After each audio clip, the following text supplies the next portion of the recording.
16 जून को गंगा दशहरा है और यह पर्व ज्येष्ठ माह के शुक्ल पक्ष की दशमी तिथि को मनाया जाता है। गंगा दशहरा के दिन गंगा मैया का स्वर्गलोक से पृथ्वी पर अवतरण हुआ था।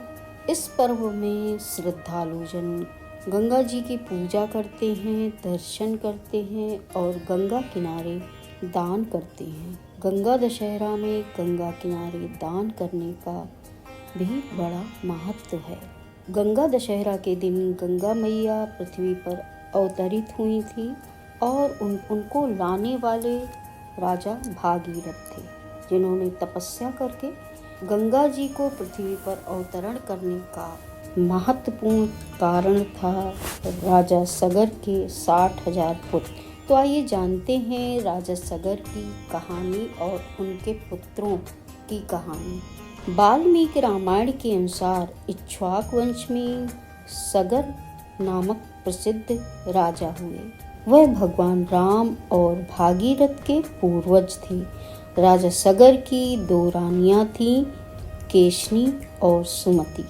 लेकिन राजा सगर की कोई संतान नहीं थी, जिसकी वजह से वह काफी दुखी रहते थे। एक दिन राजा सगर रानियों समेत हिमालय पर्वत पर संतान प्राप्ति के लिए तपस्या करने चले गए। राजा सगर अपनी दोनों रानियों के साथ हिमालय पर्वत पर जाकर पुत्र कामना से तपस्या करने लगे। भगवान ब्रह्मा जी के मानस पुत्र महर्षि भृगु ने उन्हें वरदान दिया कि एक रानी को 60,000 अभिमानी पुत्र होंगे और दूसरी रानी से एक पुत्र होगा जो वंश को आगे चलाएगा। वरदान के कुछ दिन बाद रानी सुमति ने तुम्बी के आकार के एक गर्भ पिंड को जन्म दिया, जिसके फटने पर 60,000 पुत्रों का जन्म हुआ। जबकि केशनी ने एक पुत्र को जन्म दिया।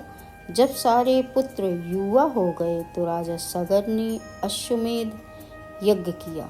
उन्होंने अपने 60,000 पुत्रों को अश्वमेध यज्ञ के घोड़े की सुरक्षा में नियुक्त कर दिया।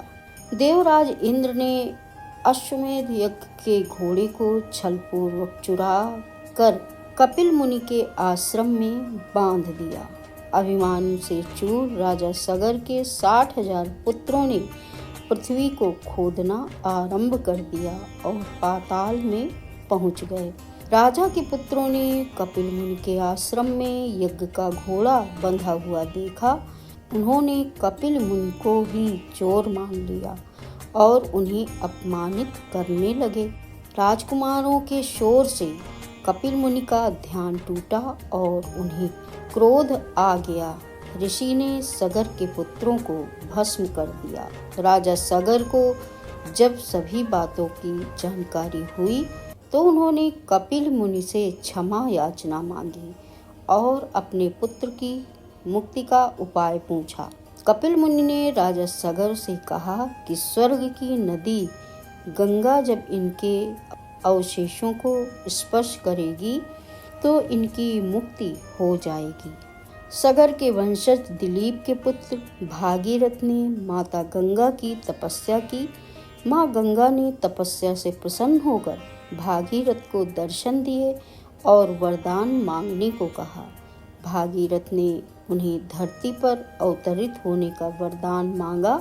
स्वर्ग से गंगा धरती पर आई और कपिल मुनि के आश्रम में पहुंची, जिससे राजा सगर के पुत्रों को मुक्ति मिली। इस प्रकार गंगा जी का अवतरण हुआ और गंगा जी ने राजा सगर के 60,000 पुत्रों को मुक्ति दी। कपिल मुनि के आश्रम को आज गंगा सागर नाम से जाना जाता है। राजा सगर के 60,000 पुत्रों को यहीं पर मुक्ति भी मिली थी। आगे चल के गंगा जी बंगाल की खाड़ी में समुद्र से जा मिलती हैं। गंगा मैया के स्नान करने से मनुष्य को सभी पापों से मुक्ति मिलती है और पुण्य का फल मिलता है। जय गंगा मैया।